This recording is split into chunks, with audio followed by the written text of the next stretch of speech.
It does not make sense that Africa can have so many resources, yet Africa still languishes in poverty. We have banks that we don't own. We have education systems that we don't own. We have curriculums that we never wrote. We have political parties that don't service our own interest as people. We have passports. They don't give us access to other countries. They have access to our countries. We don't have access into their own countries. And that's supposed to be democracy. They have embassies in our own countries, and yet they put the same countries in sanctions. What sort of a system are we talking about if we are to be addressing the issues of African democracy? African democracy is a crippled child who is sitting on a wheelchair, a paraplegic wheelchair. In as much as our countries are claimed to be democratic, they are not free at all. Our economies are ruled by the West. Our education is ruled by the West. Our medicine is given by the West. Our diseases are managed by the West. Our populations are managed by the West. Our technologies are imposed on us by the West. So which part of us can you say is democracy? The same countries, they sponsor a government, they sponsor a surrogate government, the government gets into power. After they're in power, then you put the same government in sanctions again. What do they want from us? These colonizers, what do they want from us? You wanted our gold, we took it. You wanted diamonds, you took it. You want our children and our body parts? Your harvesting Africa is a harvesting ground of livers and kidneys and hearts. What do you want from us as a people? You took our art. You took our kings. Destroyed our civilization. Up to now, 400 years later, the colonizer is still watching to see how much more he can get away and harvest and pull and rape and take away from the African people. And all this comes under a big umbrella. Africa is going to become a democratic state. But in the midst of democracy, what democracy has been able to do more than anything else, it is to solidify the borders of segregation between nations. The border between Zimbabwe and South Africa, put more fences, put more dogs. The border between Zimbabwe and Mozambique, put more fences, put more dogs. The border between Zimbabwe and Zambia, put more fences, put more dogs. Botswana and Zambia, put more fence, put more dogs. And all these African countries walk around each other in funny little ties, flying around the countries, sitting around United Nations, Africa Union, and we are discussing issues of democracy. The first idea when Africa wants to discuss democracy is how do we restore the African dignity by destroying the borders that separate the African children. My grandmother is Shangaan, Mozambique, on my father's side. My grandmother is Venda, on my mother's side. My father is Karanga, and my grandfather on my mother's side is Ndebele. So how can you put a border and a passport for me, that for me to go and see my grandmother's houses in Mozambique, I need a passport. To go and see my grandmother in South Africa, I need a passport. I must go to Pretoria first, go to Harare. I can cross the river, the Limpopo River. And this is the form of the democratic Africa that our leaders are constipated with. I'll spill the beans as loud as clear. African democracy identifies a few educated, parodic Africans who become political parties. And they talk in cahoots with the funders, the colonizers. They walk into power not to help the African people, but to look after themselves and maintain the system for the colonizer. So you walk up to me and tell me right now, South Africa is free. We still don't have the Reserve Bank in our hands 25 years later. All the insurance policy companies are white. Black people, we only run funeral parlors and taxis. That's all black people own. Funeral parlors and taxis. Insurance companies are in the hands of the colonizer. The banks are in the hands of the colonizer. Manufacturing industries are in the hands of the colonizers. The pharmaceuticals are in the hands of the colonizers. Medicine, clothing in the hands of the colonizers. Technology in the hands of the colonizers. Small little black boys who graduate from universities and black girls, all they do is to work for people who are putting on shorts. Uneducated, some of them, by the way. They have inherited wealth from their own fathers, and they run these countries. And that is supposed to be democracy. In fact, democracy says don't disturb the status quo. Don't tamper with the financial market of the country. Because if you tamper with the finances of the country, your country is going to become unbankable. Your country is going to go down. The economy is going to go down. Hell no. Whose economy? Show me one black person who has money. Show me one black person who owns an industry. Show me one black person who owns a pharmaceutical company, who owns a manufacturing industry. You'll be shocked to discover we are still slaves and servants working for the colonial system. Take note, I'm not insulting any political party, but I want to insult their insensitivity that they walk around and campaign. I'm saying this from Nigeria to Uganda to Kenya to Ghana, to Zimbabwe, to South Africa, to Botswana, anywhere in Africa. Tell me one political leader who has made an intentional business of improving and establishing factories for his own people. Sit around approving business budgets for what? Just take that money, open industries, take that money, open up mines, take that money, open up agricultural farms, have food for your people, employment for your people. How complicated can that be? The model to follow is Dubai. Look at Emirates. They have nothing. All national fund. Use the national fund to make Dubai a capital city of industry for the whole world. Here we are in Africa. We have cocoa, we have bananas, we have coal, we have platinum, we have diamonds, we have oil, we have weather, we have tourism, we have everything. But in the midst of all these resources, our African people are still languishing in poverty. Can I ask you, the intelligent ones, what is the problem of Africa? What is the problem? We have the resources, we have the universities, we have the education, we have the skills. What is the problem? The problem is we are trained to maintain a system that does not benefit us. We go to school to learn to maintain that system. We train our children to look after the system. Our political system has no will at all to empower the local people. It has no will. There's no political party that wants to remove bread from the mouth of the white man. That's a fact. Because all these political leaders are eating with the colonizer.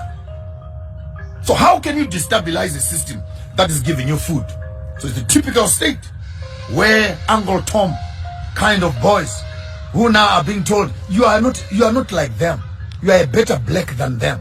Please, you can eat here. You can sign here. You can own this also and that. And before you notice it, 5 years, 10 years later, our political leaders have just become rubber stamps in government for pushing a European colonized agenda. I'm still looking for a country that will take its own resources and improve its own infrastructure. I challenge all the African political heads across Africa. Go to Dubai, not to shop. Go and study. Go and study how a place that has nothing has been able to change its course from a desert to a capital city of shopping in the world. Go there and study. Many of you who are here always insulting me about Christianity. Some of the most prosperous countries in the world are non-Christian at all. Look at China. Look at India. They are succeeding. Do they even believe in Jesus? So stop making economic issues religious issues. We need to start looking at politics and these political issues head on and look for real solutions. And many of us who are in the business of praying. For how long shall the African continue to pray? 500 years later, still praying, calling on the name of Jesus. What answers does he give us for land? What answers does he give us for poverty? What answers does he give us for sicknesses and disease? What answers does he give us for land? So stop being too obsessed with cliches of religion that lock you and paralyze African function. The African soul and conscience is trapped in the religion and this spirituality it has been given under the Christian banner and Islam banner, whereby the African child has become twice a slave to the master who governs him and to the religion that manages his conscience. I want to say it publicly. The only reason we are still here, and the only reason the colonizer is still here, because the Bible says, thou shalt not kill. That's why they're still here. If we did not have the Bible that says, thou shalt not kill, tell me what would have done with the colonizers up to this very day. I'm not lying. Then come and lock me up and call this hate speech. We would have flushed them out and thrown them out in the Indian Ocean and sent them back where they came from. But because of religion and because of Christianity, and you white people, you better all of you become Christians. You better become Christians. It's embarrassing that now blacks have become more Christian than white people themselves.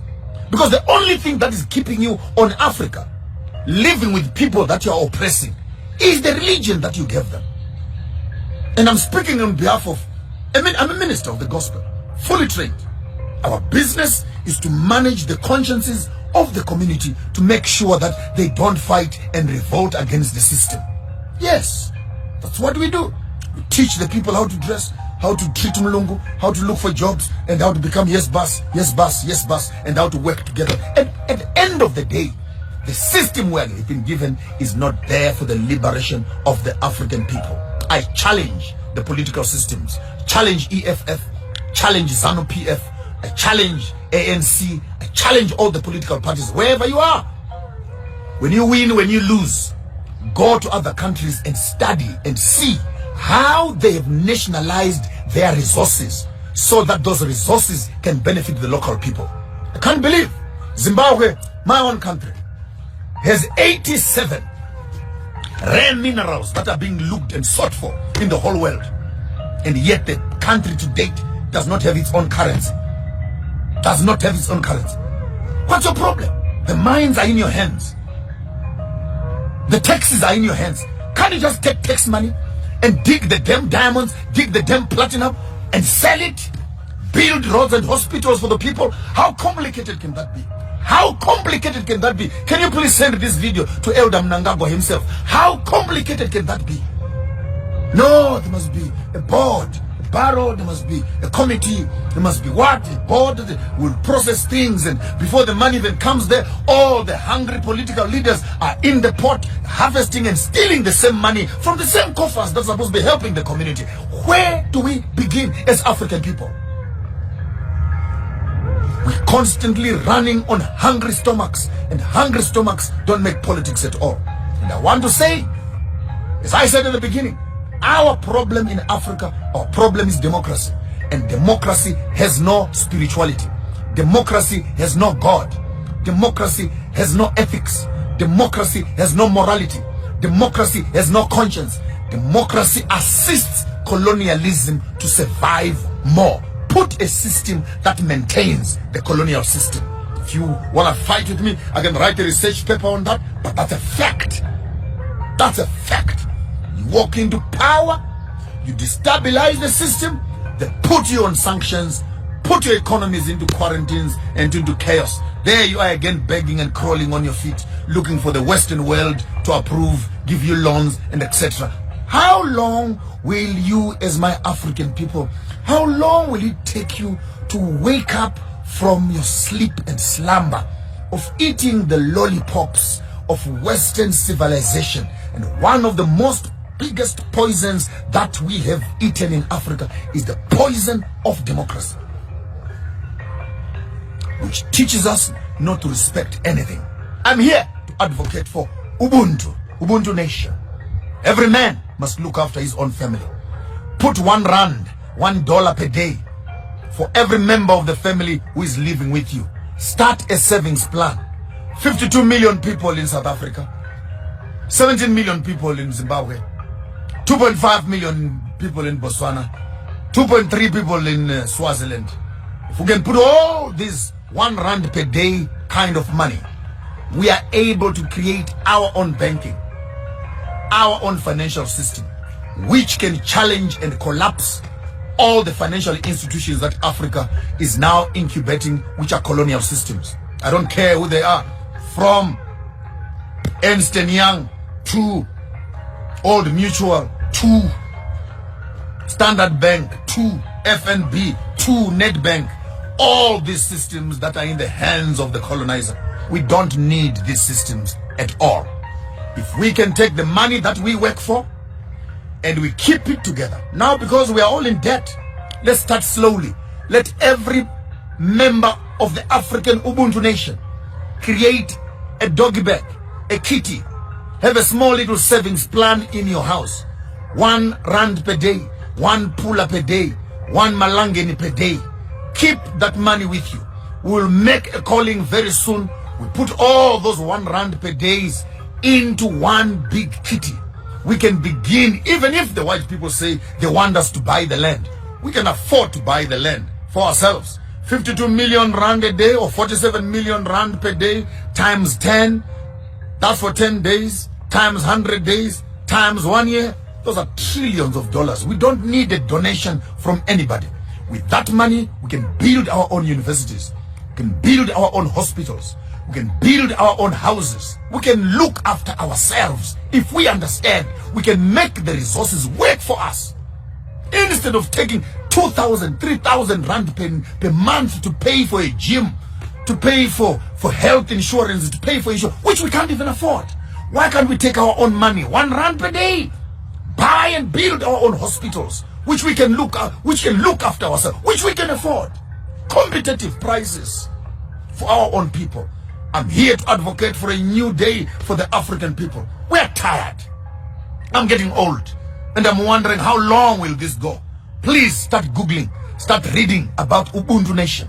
Ubuntu Nation, Ubuntu Nation, Ubuntu Nation, Ubuntu Nation is our only solution and our last stroke of hope as Africans. Let's take the money that we are working for at a minimal of each one of us who is working. Start putting that money together.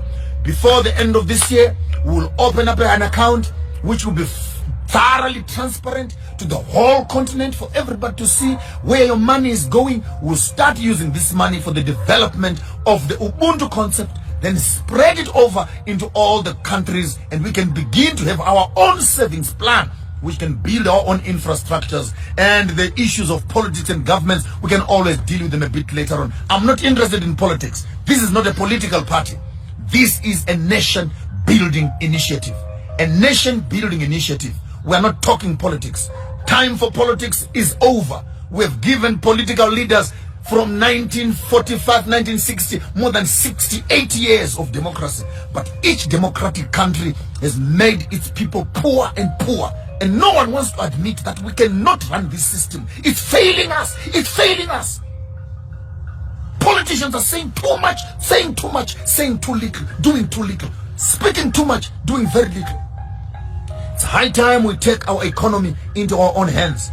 And when we have our economy in our own hands, we can determine the politics of every country, determine the health of our people, determine the entertainment of our people, determine the fashion of our people, determine the industries of our people, determine the hospitals of our people, midwifery for our own children, education for our own children, land for the future generation, and preserve the things that we think they're important to us.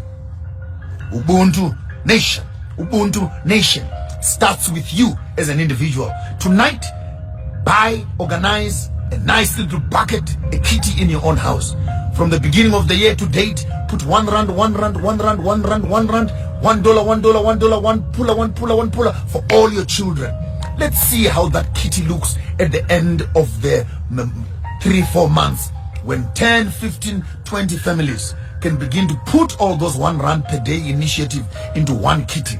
We can begin to talk about our families, we can begin to talk about our communities, then we can begin to talk about our nation, ultimately our continent as a whole.